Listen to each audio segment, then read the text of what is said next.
August 19th, 1944. Camp Shelby, Mississippi. A convoy of 43 trucks rolled past the barbed wire perimeter, carrying supplies for the weekly training exercise.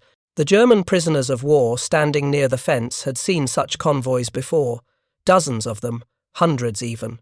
But this particular morning, one prisoner, Obergefreiter Klaus Richter, formerly of the 15th Panzergrenadier Division captured at Falaise, did something unusual. He began counting, not the trucks themselves, that would have been pointless. He counted something else, something that had been nagging at him since his arrival 3 weeks earlier. He counted the time between convoys. 14 minutes later, another 40 trucks passed. 19 minutes after that, 37 more. By noon, Richter had documented 8 separate convoys totaling 283 vehicles, all moving supplies to a single training facility for American troops who would never see combat. If you're enjoying this deep dive into the story, hit the subscribe button and let us know in the comments from where in the world you are watching from today. That evening, in the prisoner barracks, Richter shared his observations with Hauptmann Werner Schmidt, a former logistics officer who had spent the last 3 months of the North African campaign desperately trying to move supplies forward with a vehicle fleet that consisted of 72 trucks for an entire division. Schmidt listened to Richter's numbers in silence, then asked a single question that would haunt both men for the remainder of their captivity. If this is what they waste on training, what have we been fighting? The question was not rhetorical. It represented a fundamental confrontation between everything German military doctrine had taught about warfare and the overwhelming material reality these men were witnessing daily in American prisoner of war camps. They had been trained to believe that German tactical superiority, fighting spirit, and military excellence would overcome numerical disadvantages. They had been told that American forces were poorly trained, that American equipment was inferior, that American logistics were chaotic. They had believed that warfare was about courage, skill, and determination. What they discovered in America was that modern industrial warfare was about something else entirely. It was about trucks. Thousands upon thousands of trucks moving continuously, ceaselessly, in numbers that made traditional military logistics look like medieval supply trains. The journey to this realization had begun months earlier, not in Mississippi but on the battlefield itself. Throughout 1943 and into 1944, German forces fighting in Italy, France, and later Germany itself had encountered something unprecedented in military history. American forces that moved not at the pace of marching infantry or horse-drawn transport, but at speeds that seemed to violate every known principle of military movement. In September 1943, following the Allied invasion of Italy at Salerno, German commanders observed American units advancing inland at rates they initially attributed to poor German defensive positioning. Surely the Americans had found gaps in the defensive lines. Surely they had concentrated overwhelming force at specific weak points. But intelligence reports from multiple sources told a different, more disturbing story. The Americans were not finding gaps. They were moving entire divisions, complete with artillery, supplies, and support units, faster than German forces could establish defensive positions. General Lieutenant Heinrich von Vietinghoff, commanding the German 10th Army defending southern Italy, sent a report to Berlin that described American mobility as beyond anything German logistics could achieve. He noted that American infantry divisions, supposedly less mobile than German panzer divisions, were advancing at speeds that matched or exceeded German mechanized units. The implications were profound and deeply troubling. German military doctrine emphasized the superiority of mechanized divisions specifically because of their mobility advantage over foot infantry. If American foot infantry could move as fast as German tanks, then German tactical advantages evaporated. The secret, though German intelligence had not yet fully grasped it, was deceptively simple. American infantry divisions were not truly foot infantry in the traditional sense. They were motorized infantry divisions masquerading under conventional designations. Every American infantry division possessed organic transport capacity that exceeded most German corps-level logistics units. Where a German infantry division relied on a mixture of trucks, horse-drawn wagons, and forced marches to move troops and supplies, American divisions moved everything by truck. Every single soldier could be transported by vehicle. Every weapon could be towed or carried. Every supply item moved on wheels rather than hooves or shoulders. The scale of this difference was staggering. A standard American infantry division, as organized in 1943, contained approximately 2,200 vehicles of all types. This included everything from jeeps and ambulances to 2.5-ton cargo trucks and specialized transport for artillery and equipment. The division could move its entire fighting strength and essential supplies without any soldiers having to march.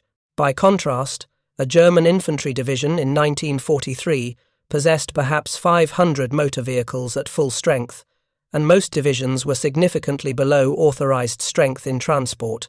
The remainder of division logistics depended on approximately 4,000 horses, several thousand horse-drawn wagons, and the feet of the soldiers themselves. German mechanized and panzer divisions had more vehicles, but even these elite formations possessed fewer trucks than standard American infantry divisions. The numbers told a story of overwhelming disparity. The United States produced approximately 2,400,000 trucks during World War II. Germany produced approximately 160,000. American production exceeded German output by a factor of 15 to 1. This was not a marginal advantage. This was industrial capacity operating on different scales entirely. But prisoners of war like Richter and Schmidt, standing behind barbed wire in Mississippi in August 1944, had not yet seen production statistics. What they had seen was far more visceral and immediate. They had experienced what this industrial disparity meant on the battlefield itself. Schmidt's capture had come during the Axis collapse in Tunisia in May 1943. His Panzergrenadier Regiment had been part of the defensive forces trying to delay American advances while German and Italian troops evacuated northward. The mission was straightforward in concept, but impossible in execution. His regiment needed to establish defensive positions, delay American forces for 24 to 48 hours, then withdraw before being encircled. The mission failed not because of tactical errors or insufficient determination. It failed because American forces simply drove around German defensive positions faster than the Germans could reposition. Schmidt's regiment established a defensive line blocking a key road junction on May 9th. By the evening of May 10th, American forces had bypassed the position entirely, using secondary roads, farm tracks, and cross-country routes that German doctrine considered unsuitable for military traffic. When Schmidt received orders to withdraw on the morning of May 11th, he discovered that American mechanized units had already established blocking positions 10 kilometers to his rear. His regiment, having successfully defended its assigned position, was encircled not through tactical brilliance, but through simple mobility. The Americans had driven trucks through terrain that German logistics officers considered impassable. This experience was repeated across North Africa during the final months of the campaign. German units that fought skillfully and inflicted heavy casualties on attacking American forces found themselves constantly outmaneuvered, not by superior tactics, but by American ability to move troops and supplies faster than German forces could respond. The interrogations that followed capture provided Schmidt his first exposure to the scale of American logistics. American intelligence officers asked detailed questions about German transport capacity, fuel consumption, supply methods. Schmidt answered truthfully, describing the constant struggle to move supplies forward with insufficient vehicles, inadequate fuel, and deteriorating road conditions. The American interrogator, a captain who had been a logistics officer before transferring to intelligence, listened with an expression Schmidt initially interpreted as sympathy. Only later did Schmidt realize the expression was not sympathy but amazement. The American could not comprehend operating military forces with such limited transport capacity. It violated everything American military doctrine taught about logistics requirements. During one interrogation session, the American captain mentioned casually that his previous unit, a standard infantry division, had possessed more trucks than Schmidt's entire German corps. Schmidt had assumed this was propaganda or exaggeration. The Americans inflated their capabilities to intimidate prisoners, obviously. No infantry division could possibly have more transport than a corps with multiple divisions. The assumption seemed reasonable based on German military experience. But over the following weeks, as Schmidt was processed through prisoner of war camps and eventually transported to the United States, he discovered that the American captain had not been exaggerating. If anything, he had understated American transport capacity. The sea voyage from North Africa to America provided Schmidt's first extended exposure to American logistics in action.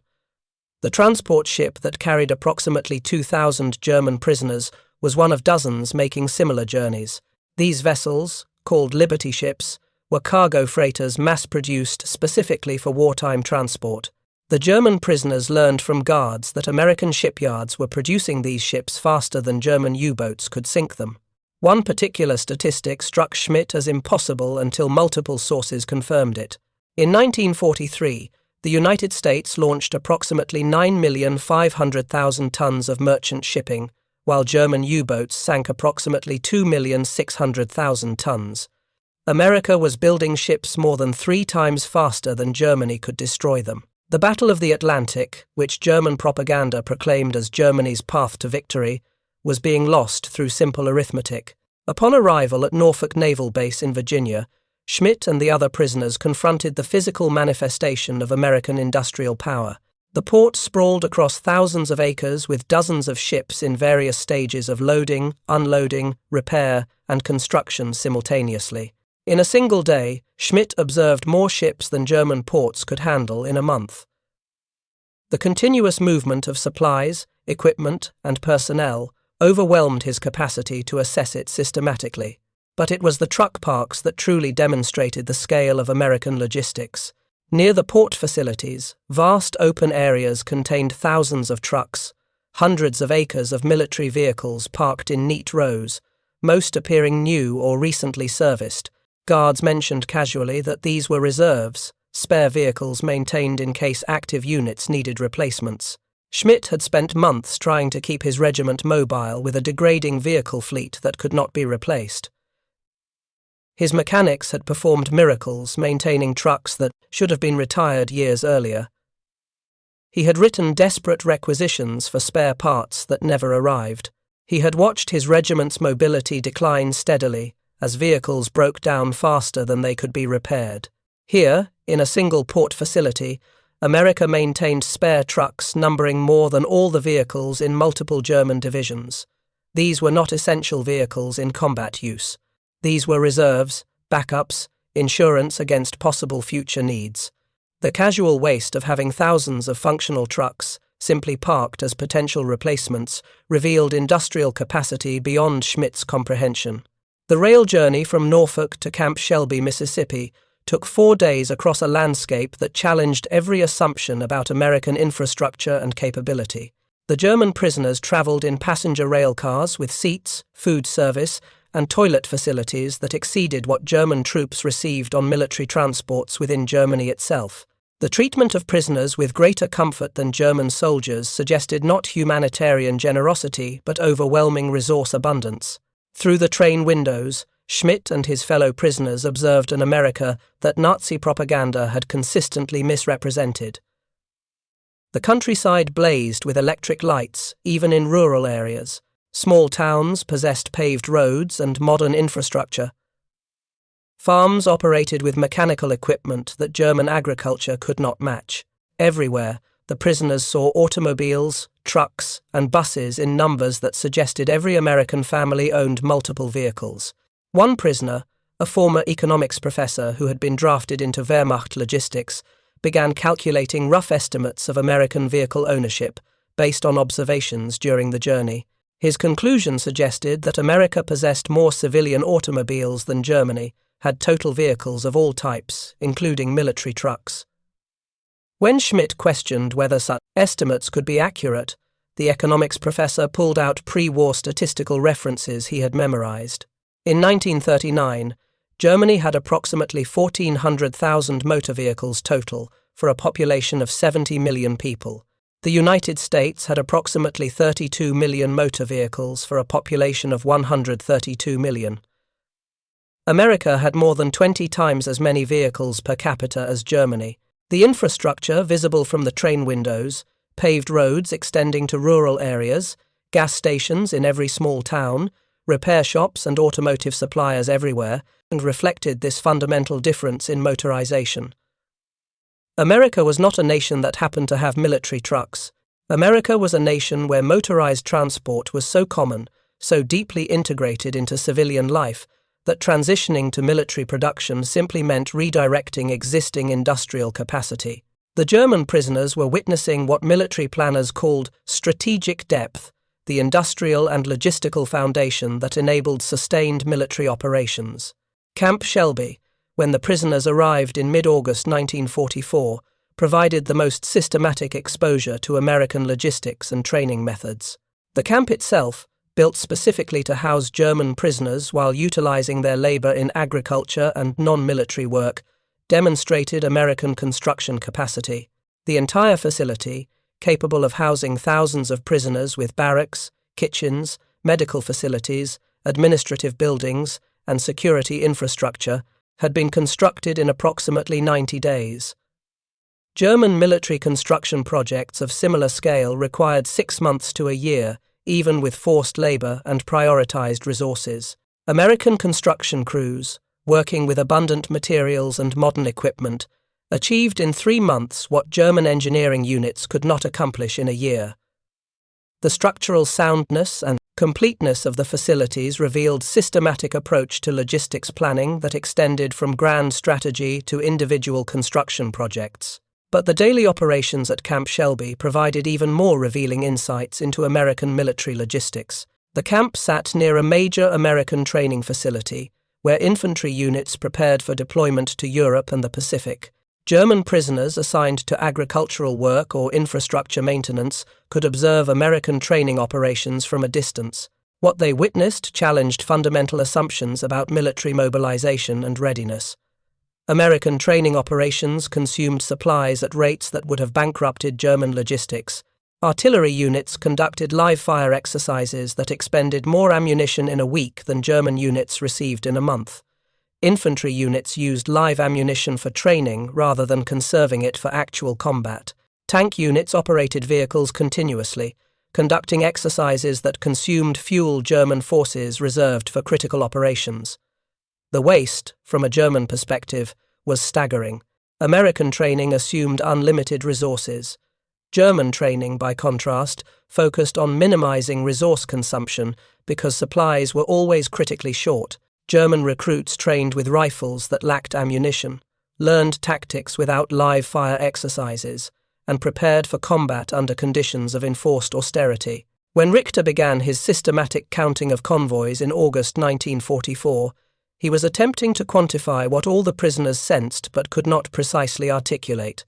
American logistics operated on a scale that made German military supply look like medieval logistics. The continuous truck traffic, the massive stockpiles visible from prisoner work details, the casual expenditure of resources that Germans would have hoarded desperately, all pointed to industrial capacity fundamentally different from German capabilities.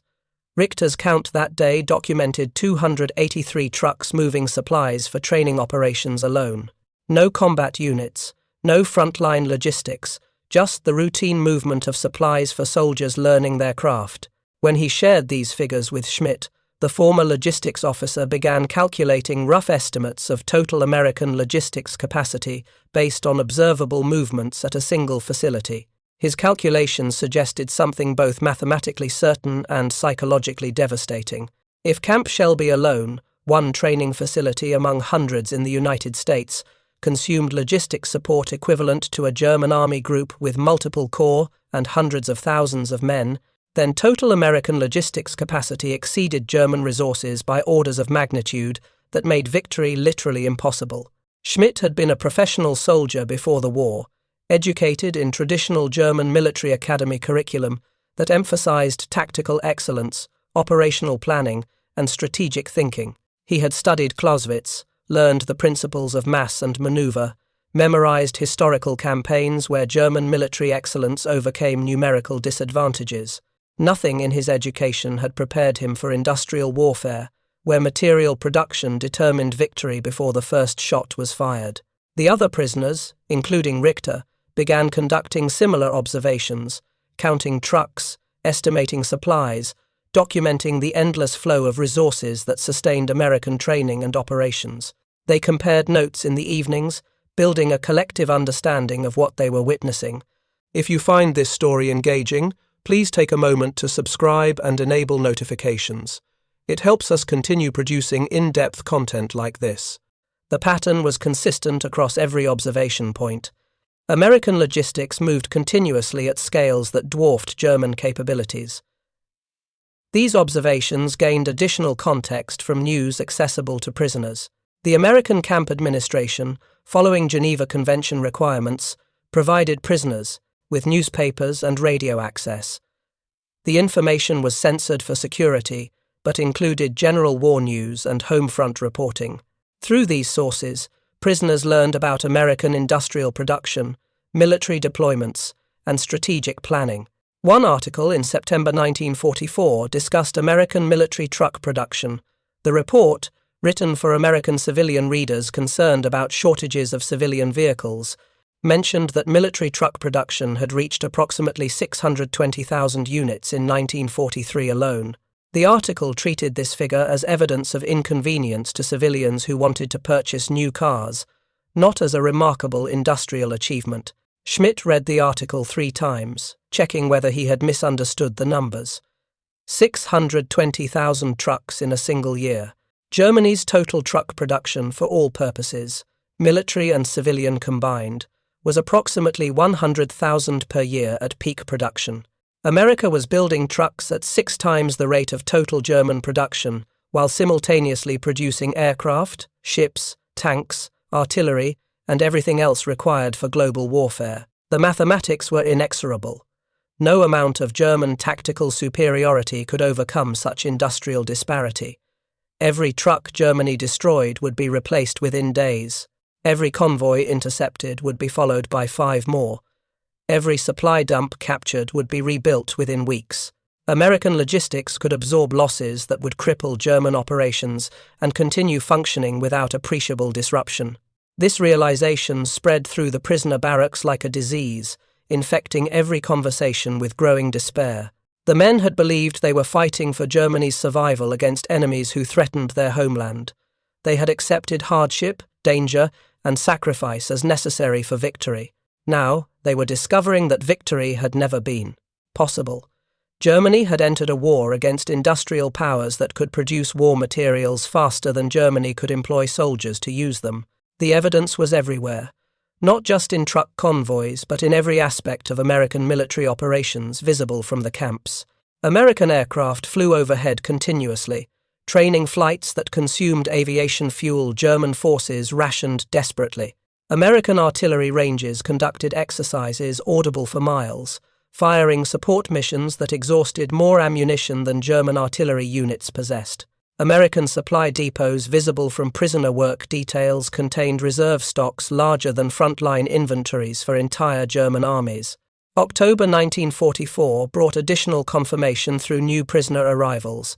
These men, captured in France during the Allied breakout from Normandy and subsequent pursuit across France, described experiences that matched what prisoners in America had concluded from observation. German forces in France had faced American logistics that moved faster than German units could withdraw. Oberst Friedrich Müller, a regimental commander captured near Metz in September 1944, arrived at Camp Shelby in mid-October and immediately encountered Schmidt and the other logistics-focused prisoners. During evening discussions, Müller described the final weeks of his regiment's operations in France with clinical precision that revealed both professional competence and utter defeat. His regiment had fought well tactically, he insisted. They had inflicted heavy casualties on American forces, conducted organized withdrawals, maintained unit cohesion under difficult conditions. By traditional military standards, his regiment had performed admirably, yet they had been steadily pushed back, outmaneuvered, and finally encircled despite tactical competence. The problem, Müller explained, was not German fighting ability, but American mobility. American forces did not fight the way German military doctrine expected enemies to fight.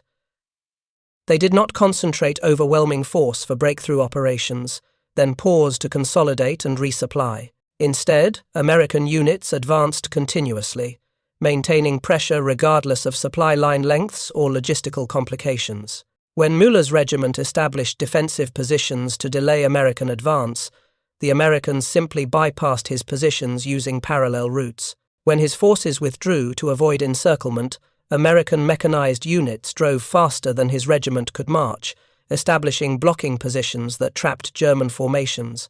When he attempted to counterattack to break through American encirclements, American artillery and air support responded so rapidly and with such overwhelming firepower that German tactical movements became suicidal. The fundamental problem was speed. American divisions moved at speeds that exceeded German mechanized forces, despite supposedly being infantry divisions. Müller had observed this repeatedly during his final weeks in France. His own division, under strength but still possessing reasonable mobility for a German infantry division, could march approximately 20 kilometers per day under good conditions when not engaged with enemy forces.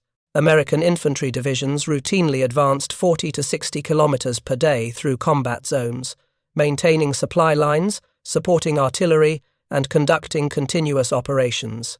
The speed was possible only through complete motorization. Every American soldier rode in trucks when not actually engaged in combat. Every supply item moved by motor vehicle. Every movement occurred at speeds that horse-drawn or foot-mobile forces could never match. Müller described one particular experience that encapsulated the hopelessness of fighting against such mobility. His regiment had withdrawn from defensive positions near Nancy on September 14th, conducting an organized retreat toward prepared positions 25 kilometers east.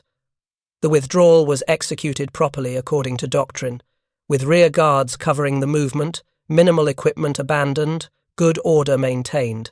The regiment needed approximately 10 hours to complete the movement, marching through the night to reach the new positions by dawn on September 15th. When his lead elements arrived, they discovered American reconnaissance units already in position. The Americans had driven through the night using roads parallel to the German withdrawal route and arrived at the prepared defensive positions before the Germans did.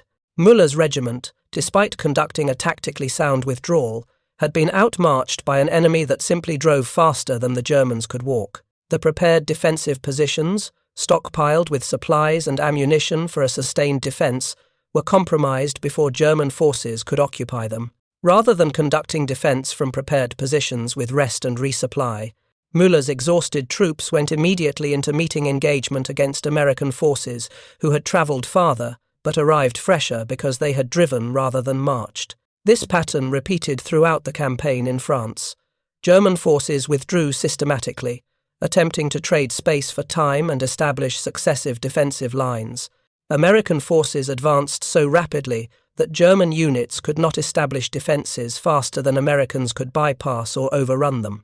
The war of attrition that German defensive doctrine depended upon never materialized because American logistics enabled sustained offensive operations without operational pauses. The prisoners at Camp Shelby listened to Müller's account with grim recognition. His battlefield experiences confirmed what they had concluded from observing American logistics in the prison camps. American military power was not primarily about tactical excellence or operational brilliance, though American forces possessed both. American military power was fundamentally about logistics that enabled continuous operations at speeds Germany could never match. Schmidt asked Müller about specific logistics elements during American advances. How frequently did American units resupply? How far forward were American supply dumps positioned? How did Americans maintain such long supply lines? Müller's answers painted a picture of logistics operating on principles fundamentally different from German methods. American units resupplied daily, sometimes multiple times per day during active operations. Supply dumps were positioned aggressively forward, sometimes within artillery range of German positions. American logistics officers seemed unconcerned about losing supplies to enemy action because replacement supplies arrived continuously. The entire American logistics system operated on assumptions of abundance rather than scarcity. German logistics, by contrast, operated under constant resource constraints. Supply deliveries were irregular and often insufficient. Frontline units hoarded supplies because resupply could not be guaranteed. Logistics officers positioned supply dumps far to the rear to prevent loss to enemy action because replacement supplies were difficult to obtain. The German system was designed around making the most of limited resources. The American system was designed around ensuring units never experienced shortages. The difference extended beyond quantity to fundamental logistics philosophy. German logistics focused on efficient distribution of scarce resources, calculating minimum requirements and allocating supplies based on priority and need. American logistics focused on maintaining supply surpluses, delivering more resources than units needed to ensure operations never paused for lack of supplies. This abundance-based logistics enabled American forces to operate in ways German doctrine considered impossible. American artillery could fire support missions without ammunition rationing. American units could conduct operations knowing that fuel, food, ammunition, and spare parts would arrive on schedule. American commanders planned operations based on what they wanted to accomplish rather than what their supplies would permit. By November 1944, the prisoner population at Camp Shelby included men captured from every major theater where German and American forces had engaged. North Africa veterans like Schmidt, Sicily veterans, Italy veterans, France veterans, each brought battlefield experiences that confirmed and amplified the central realization. American military power was built on logistics that operated at scales Germany could never approach. The prisoners began organizing informal seminars where officers shared their experiences and attempted to analyze what had gone wrong.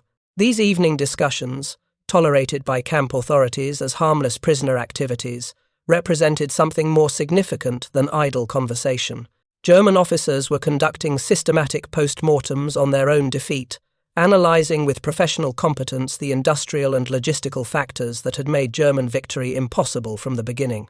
One evening in early December, a group of approximately 30 officers gathered in one of the barracks for an extended discussion of American logistics and its implications. Schmidt had been asked to present his observations and calculations about American truck production and mobility. What followed was several hours of detailed analysis that painted a comprehensive picture of German strategic miscalculation. Schmidt began with the basic arithmetic. The United States had produced approximately 2,400,000 trucks during the war years, 1941 through 1945. Germany had produced approximately 160,000 during the same period. American production exceeded German output by roughly 15-1. This disparity meant that even if German forces destroyed American trucks at favorable exchange ratios, say 3 American trucks destroyed for every 1 German truck lost, the Americans would still emerge with overwhelming logistics advantage. But the actual situation was far worse than simple production ratios suggested. German trucks were split between multiple theaters, Eastern Front, Western Front, Mediterranean, with each theater competing for limited resources. American trucks were part of a global logistics network that moved resources wherever needed. German logistics operated under constant fuel shortages that limited how trucks could be employed. American logistics operated with fuel abundance that enabled continuous operations. Furthermore, American trucks were supported by infrastructure that German logistics could never match. American forces brought portable repair facilities that could maintain vehicle fleets in forward areas. American supply systems included abundant spare parts that enabled rapid repairs. American logistics employed standardized components that made different vehicle types interchangeable for many purposes. German trucks, by contrast, were a chaotic mixture of different models, makes, and specifications. Some were German manufactured, others were captured French, Belgian, or Czech vehicles pressed into service. Spare parts were specific to individual vehicle models and often unavailable. Repairs required skilled mechanics and substantial time. The entire German vehicle fleet operated at declining efficiency as maintenance fell behind degradation. One officer, Hauptmann Josef Weber, who had served as a division transportation officer in Russia, described the practical implications with brutal honesty. His division had begun the invasion of the Soviet Union in June 1941 with approximately 450 trucks at full authorized strength. By December 1941, 6 months later, the division possessed fewer, than 200 functional trucks, despite having received approximately 70 replacement vehicles during that period. Losses to enemy action accounted for perhaps 60 trucks destroyed in combat. The remaining losses, nearly 200 vehicles, resulted from mechanical breakdowns that could not be repaired in field conditions. Worn engines, transmission failures, suspension damage from rough roads, all accumulated faster than division mechanics could address. By the time Weber was captured in 1944, his division operated with fewer than 100 trucks for a formation that required several hundred to function effectively. Weber's experience was typical for German forces on the Eastern Front. Every German division experienced steady degradation of vehicle fleets that could not be replaced fast enough to maintain mobility. The famous German blitzkrieg that conquered Poland, France, and much of the Soviet Union in 1939 through 1941 had been conducted by a Wehrmacht that was never fully motorized. Only elite panzer and motorized divisions possessed complete vehicle transport. The majority of the German army marched on foot and moved supplies with horse-drawn wagons. By 1943, even these elite mechanized divisions had become partially horse-drawn as vehicle losses outpaced replacements. The German military was not becoming more mechanized as the war progressed, but less mechanized, gradually reverting to more primitive logistics methods because industrial production could not sustain modern warfare. The prisoners discussed this regression with a mixture of professional analysis and personal despair. They had been soldiers in what propaganda proclaimed was the most advanced military in the world. Now they understood they had been fighting for a nation that could not sustain modern mechanized warfare. The Wehrmacht's early victories had been achieved through tactical and operational excellence that temporarily overcame logistics limitations. But as the war dragged on, logistics limitations became insurmountable obstacles that rendered tactical excellence irrelevant. One particularly bitter discussion focused on the German army's continued dependence on horses throughout the war. Germany had employed approximately 2.7 million horses during the course of the war, more horses than any previous German conflict. These animals provided essential logistics support because Germany could not produce enough trucks to fully motorize its forces. Horses required fodder, blacksmiths, veterinary care, and accommodation in ways that complicated logistics rather than simplifying it.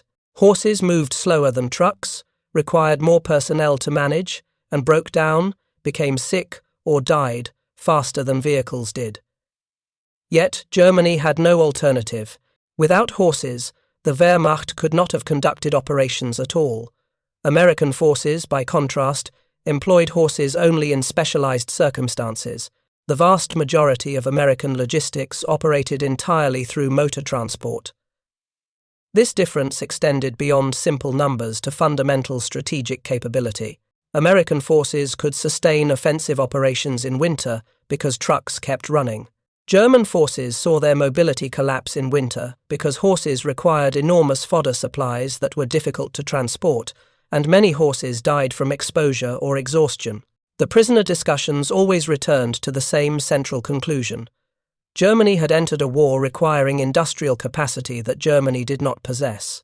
No amount of tactical brilliance, operational planning, or soldier courage could overcome fundamental industrial and logistical limitations. The Wehrmacht was a partially motorized force from an industrial power with limited production capacity, fighting against fully motorized forces from the world's largest industrial economy. The mathematics were inexorable and had been from the beginning. The prisoners understood now what German high command should have recognized in 1939. Germany could not win a protracted war against an industrial alliance that included the United States. German early victories had created an illusion of invincibility that concealed underlying structural weakness.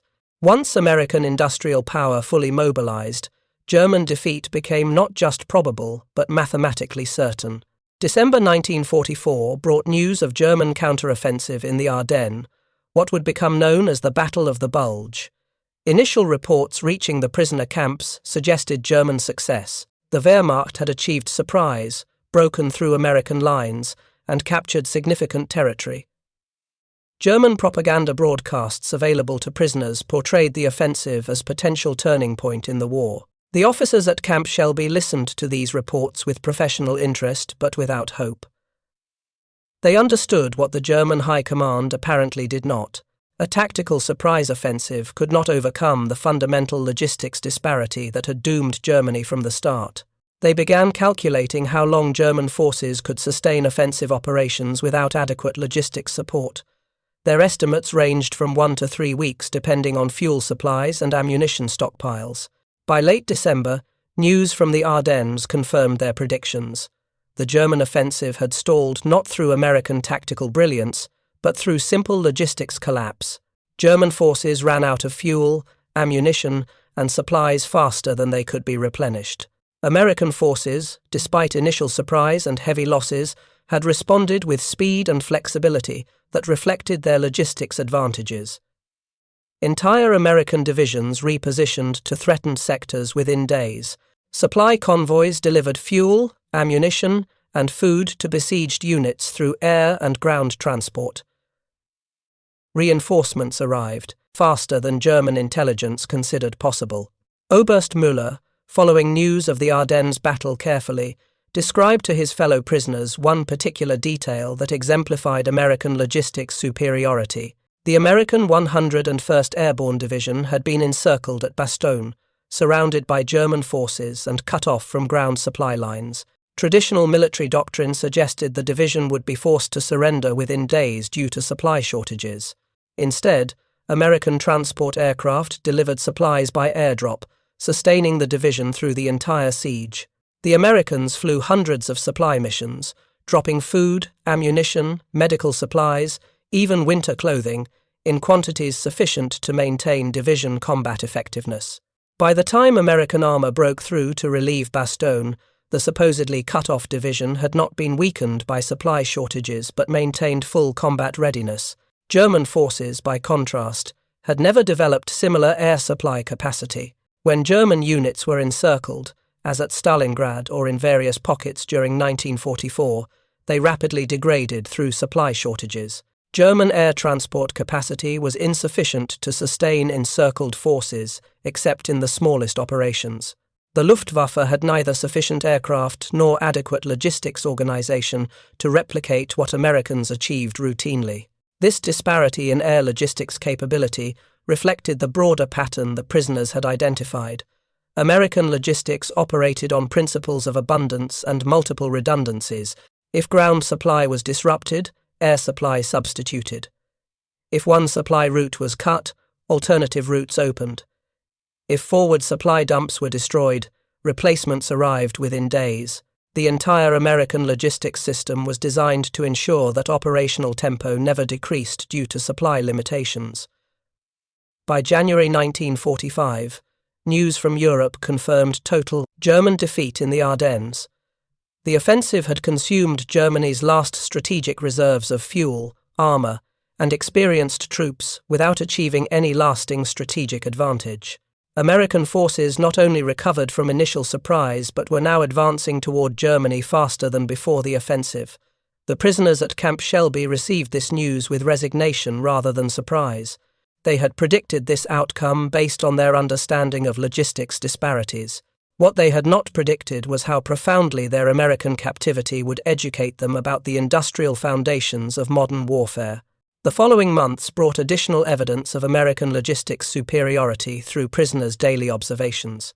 In March 1945, Camp Shelby received shipments of new work vehicles for prisoner labor details. The trucks arrived fresh from factories, modern designs with improved features, delivered casually as routine replacements for existing vehicles that remained serviceable. Schmidt examined one of these trucks with the careful attention of a professional logistics officer. The vehicle was a GMC CCKW, a 2.5-ton cargo truck that had become the standard American military transport. The design was practical, robust, capable of carrying heavy loads over rough terrain. More significantly, the truck was one of hundreds of thousands of identical vehicles produced to standardized specifications. This standardization represented something German logistics had never achieved. Every component on the truck was interchangeable with the same component on any other CCKW. Spark plugs, oil filters, brake shoes, transmission parts, all could be swapped between vehicles without modification. A mechanic with a box of standard spare parts could repair any CCKW in the field within hours. German military trucks included dozens of different models from multiple manufacturers, each with unique specifications and specialized components. A mechanic working on German vehicles needed extensive parts inventories specific to each vehicle type. Repairs often required fabricating custom parts or cannibalizing disabled vehicles. The logistics burden of maintaining a diverse vehicle fleet exponentially increased complexity and reduced efficiency. American standardization extended beyond individual vehicle models to entire categories of equipment. The 2.5-ton truck class included vehicles from GMC, Studebaker, and International Harvester, all built to nearly identical specifications. A part that fit one manufacturer's truck would generally fit another's. This interchangeability meant that supply officers could stock generic spare parts, rather than maintaining separate inventories for each manufacturer. Schmidt calculated rough estimates of how standardization affected logistics efficiency. German logistics required perhaps 3 to 4 times as many spare part types as American logistics to support equivalent vehicle numbers. This meant larger inventories, more complex supply chains, greater probability of shortages for specific critical parts. American logistics could support larger vehicle fleets with smaller, simpler parts inventories because standardization reduced variety. The educational experience of American captivity extended beyond logistics observations to broader questions about industrial organization and economic systems. Many prisoners, particularly officers with higher education, began analyzing how American industrial capacity had achieved such overwhelming superiority over German production. Some answers were obvious. America possessed vast natural resources, coal, iron, petroleum, that Germany lacked or had to import. America's territory remained untouched by bombing or ground combat, allowing uninterrupted production. America's population was larger, providing more workers and soldiers. These factors were significant but insufficient to explain production disparities of 10 to 1 or 15 to 1. The deeper explanation involved industrial organization methods that German economy had never fully adopted. American industry emphasized mass production through standardization, interchangeable parts, and assembly line methods. German industry traditionally emphasized craftsmanship, quality, and custom manufacturing. These approaches reflected different economic philosophies and produced radically different results in wartime production. A German Panther tank was in many ways superior to an American Sherman tank. Better armor, more powerful gun, more sophisticated engineering. But Germany produced approximately 6,000 Panthers during the entire war. America produced approximately 50,000 Shermans. Quality advantages became strategically irrelevant when facing quantity disadvantages of 8 to 1. Furthermore, Panther production required skilled workers, specialized tools, and substantial time per unit. Sherman production employed semi-skilled workers using assembly line methods that minimized time per unit. When Panthers were destroyed in combat, replacing them took months. When Shermans were destroyed, replacements arrived within weeks or days. The prisoners discussed whether German industry could have adopted American mass production methods if given time and resources. Some argued that German engineering culture valued precision and craftsmanship too highly to accept American-style standardization. Others suggested that Germany's smaller industrial base and resource limitations would have prevented matching American output regardless of methods employed.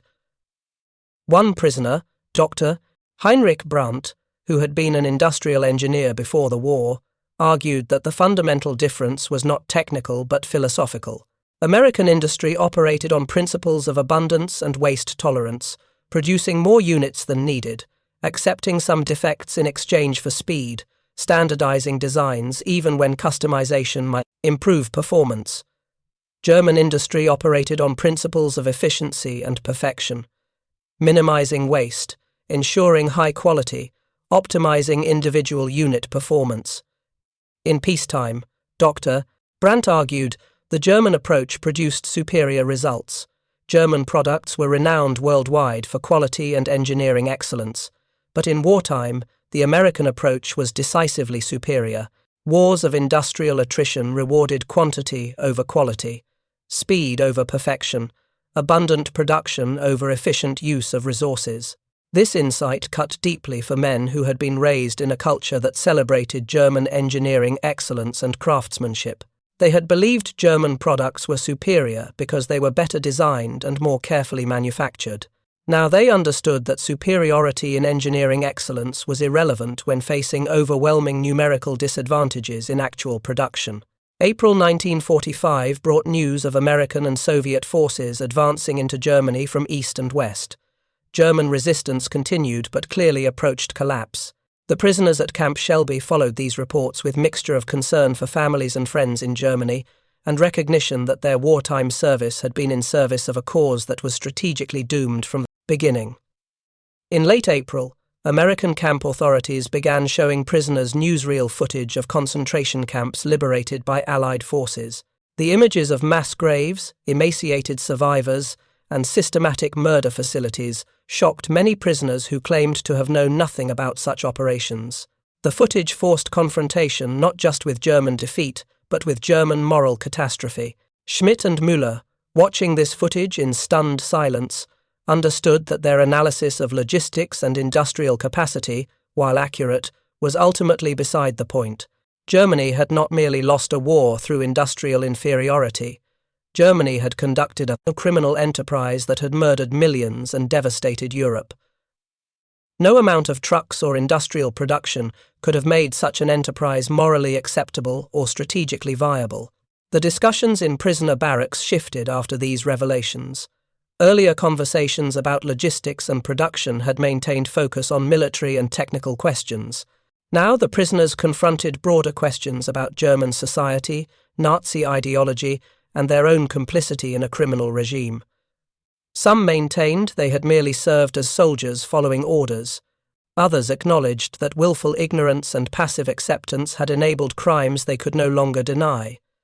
These moral reckonings occurred alongside continued observations of American logistics and industrial capacity. The two themes intertwined in complex ways. American industrial abundance had enabled victory not merely through producing more weapons, but through demonstrating the superiority of democratic industrial societies over authoritarian militarism. American soldiers fought well not just because they had superior equipment, but because they represented a political system that organized human efforts more effectively than Nazi Germany. May 8, 1945, brought news of German surrender. The war in Europe had ended with total German defeat. The prisoners at Camp Shelby received this news with complex emotions. Relief that the killing had stopped, grief for Germany's destruction, anxiety about families and friends in occupied Germany, shame about what Germany had done, uncertainty about the future. But among the officers who had spent months analyzing American logistics and industrial capacity, there was also recognition that they had witnessed something historically significant. They had observed the defeat of German militarism, not primarily through military combat, but through industrial and logistics superiority that made traditional military excellence strategically irrelevant. Schmidt organized one final evening discussion in early June 1945, after surrender, but before prisoners began repatriation processes. The topic was what they had learned from American captivity and what lessons Germany must absorb from its defeat. Approximately 40 officers attended, representing every major theatre and branch of service. The discussion lasted several hours and covered wide-ranging topics, but certain themes emerged consistently. Germany had fundamentally misunderstood modern warfare by emphasizing military excellence while neglecting industrial foundations. The Wehrmacht had been a partially motorized force, attempting to conduct modern mechanized warfare without adequate logistics support. German strategic planning had fatally underestimated American industrial capacity and organizational capability. More broadly, Germany had embraced an authoritarian ideology that proved inferior to democratic systems in mobilizing national resources for sustained warfare. American industrial production had succeeded not through coercion, but through effective organization of willing workers, standardized efficient methods, and economic systems that rewarded productivity. The democratic United States had proven more capable of total war mobilization than authoritarian Nazi Germany. These conclusions were not merely academic analysis, They represented profound ideological collapse for men who had been raised in Nazi Germany and taught that German military excellence and authoritarian organization represented superior approaches to national power.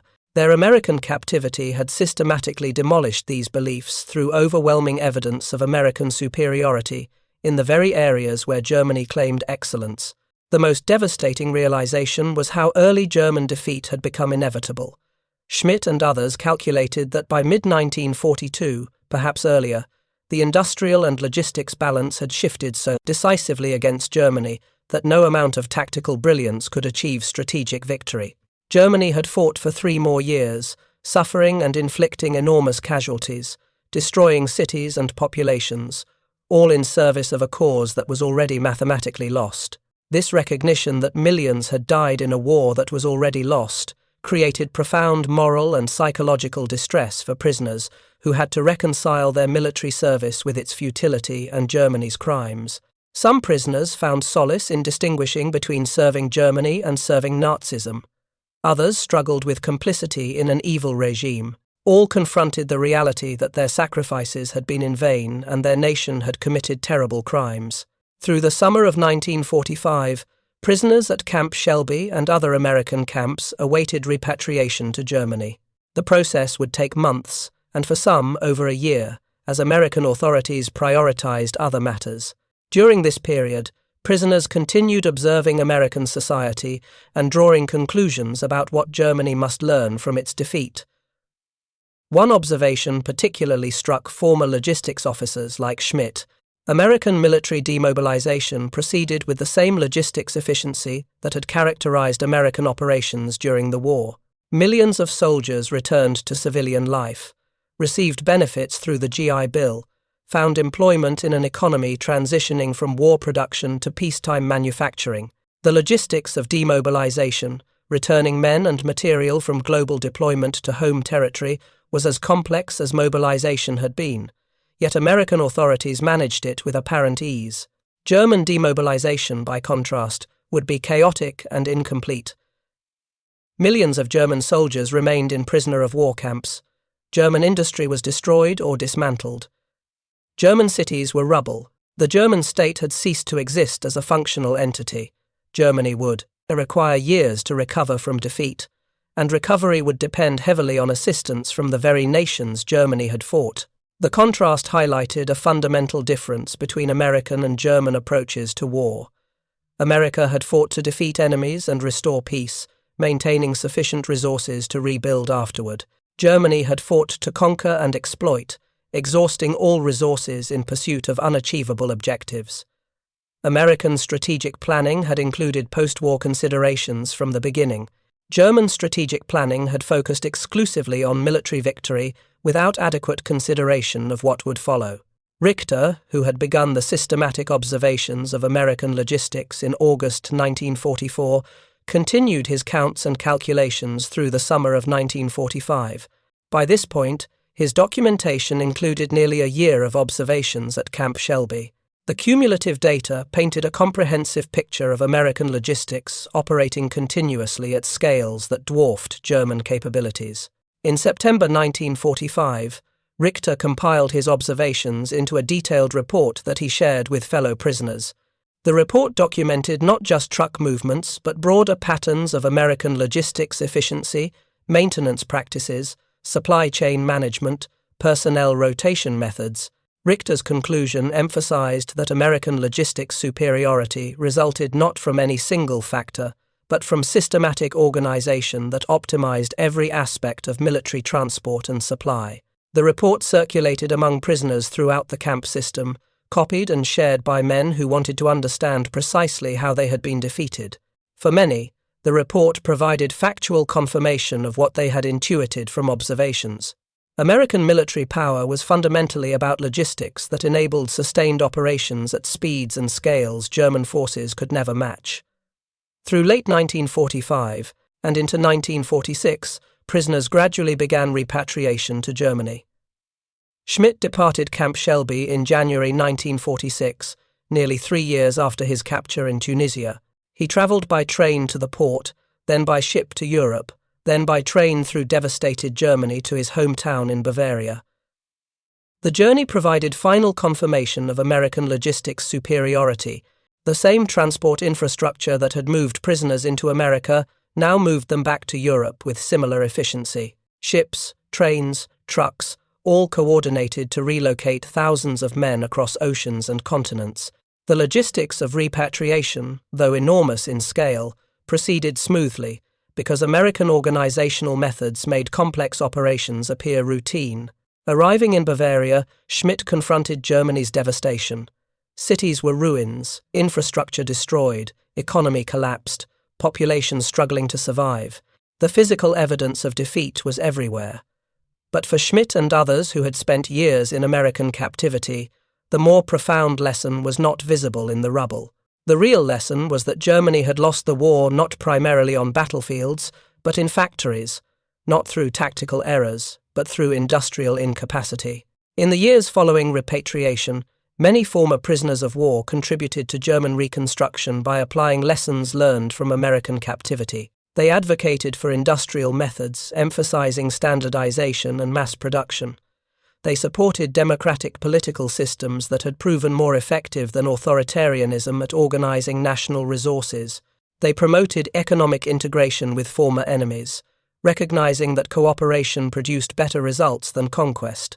Schmidt himself became involved in logistics planning for German reconstruction, applying American methods he had observed as a prisoner of war. He emphasized the importance of transport infrastructure, standardized equipment, and systematic organization. His work contributed to the economic miracle that would transform West Germany in the 1950s from defeated nation to prosperous democracy. But Schmidt never forgot the fundamental lesson of his American captivity. Modern industrial warfare was decided by logistics and production capacity more than by military excellence. Germany had possessed arguably the best trained, most tactically proficient military in the world at the start of World War II, but Germany had lost because industrial capacity matters more than military skill in wars of attrition between industrial powers. The German prisoners who witnessed American mechanization had learned this lesson through systematic observation over years of captivity. They had counted trucks, calculated production rates, analyzed logistics methods, and concluded that American victory was inevitable given the underlying industrial balance. They had experienced firsthand the defeat of German militarism through overwhelming material superiority. What they witnessed in Mississippi and in camps across America was not merely superior equipment or better tactics. They witnessed industrial democracy operating at scales authoritarian Germany could never match. Every truck convoy represented not just military logistics, but the triumph of free labor over coercion, of standardized efficiency over artisan craftsmanship, of abundance-based organization over scarcity-based management. The 2.5-ton trucks that rolled endlessly past Camp Shelby in August 1944 carried more than military supplies. They carried the evidence of German defeat written in metal and movement. They demonstrated that modern war was fundamentally about production capacity, that tactics mattered less than trucks, that operational brilliance was irrelevant against overwhelming logistics advantages. Obergefreiter Klaus Richter had counted 283 trucks in a single morning supplying a training facility. That count represented approximately 1/4 of the total trucks available to an entire German infantry division at full strength, and it was just one morning, at one facility, supporting training operations rather than combat. Multiply that single observation across hundreds of American military installations, across years of sustained operations, across multiple theaters of global warfare, and the scale of American logistics became comprehensible. America had mobilized industrial capacity so vast that training exercises consumed resources equivalent to German frontline operations. American logistics operated continuously at levels Germany achieved only briefly during major offensives. The mathematics had always been against Germany. The prisoners who witnessed American mechanization simply had the misfortune to see the equations work themselves out in real time, watching their nation's defeat demonstrated not through battle, but through the endless movement of trucks they could count but never match. By the time Hauptmann Werner Schmidt returned to Germany in January 1946, he understood that the war had been lost before he was captured, probably before he ever entered combat. Germany had started a war requiring industrial capacity that Germany did not possess. No amount of courage, skill, or sacrifice could overcome fundamental economic realities. American trucks had moved faster than German horses could walk. American factories had produced more vehicles in months than Germany built in years. American logistics had sustained operations continuously, while German supply lines degraded steadily. American industrial democracy had proven decisively superior to German authoritarian militarism in the ultimate test of modern warfare. The prisoners who witnessed this transformation carried these lessons home to help rebuild Germany on different principles. They had seen the future of warfare and the superiority of democratic industrial organization. They had counted the trucks that rolled past prisoner-of-war camps and calculated the mathematics of inevitable defeat. Most importantly, they had learned that modern military power flows not from military tradition or tactical excellence, but from industrial capacity and logistics organization. They had watched divisions move 400 miles in 3 days through complete motorization. They had witnessed logistics operations that dwarfed anything German military doctrine considered possible. They had confronted overwhelming evidence that Germany had fought a war it could never win, against an industrial power operating on scales Germany could never match. When asked years later about their experience as prisoners of war in America, many veterans would describe comfortable camps, adequate food, fair treatment, but those who had been officers, particularly logistics and technical specialists, would remember something else. They would remember counting trucks and calculating production rates, and understanding that they had witnessed not just military defeat, but the comprehensive superiority of industrial democracy over authoritarian militarism. They had watched American mechanization operate daily for years. They had seen the endless convoys, the massive supply dumps, the casual waste of resources that Germans would have hoarded desperately. They had understood that modern warfare was decided in factories before battles were fought, that production determined victory before soldiers fired shots, that trucks mattered more than tactics in industrial wars of attrition. That knowledge, painful as it was, helped rebuild Germany into a nation that rejected militarism, embraced democracy, and understood that prosperity comes from production and cooperation, rather than conquest and coercion. The prisoners who witnessed American industrial might return home to build a different Germany, one that learned from defeat the lessons that victory had obscured. The war had been decided not at Stalingrad or Normandy, not at Kursk or the Bulge, but in the factories of Detroit and the shipyards of Norfolk, and in the truck production lines that built 2 million vehicles while Germany built 160,000, in the logistics organizations that kept supplies flowing continuously to forces advancing faster than German armies could retreat. Obergefreiter Klaus Richter's count in August 1944 had documented a single morning at a single facility, 283 trucks for training operations. That number, multiplied by thousands of facilities across years of war, calculated out to industrial capacity that made German defeat mathematically certain and strategically inevitable. The prisoners had witnessed American mechanization and finally grasped what it meant. Germany had fought a war of trucks without trucks, had attempted modern mechanized warfare while depending on horses, and had challenged an industrial democracy while operating a partially motorized military with inadequate production. The Wehrmacht had been arguably the finest trained, most tactically proficient military force of the early war years. But the Wehrmacht lost because tactical excellence and military tradition could not overcome industrial incapacity and logistics limitations. American forces were fully motorized with vehicles counted in millions. German forces were partially motorized with vehicles counted in thousands. That difference, more than any battle, determined the war's outcome. Thank you for watching.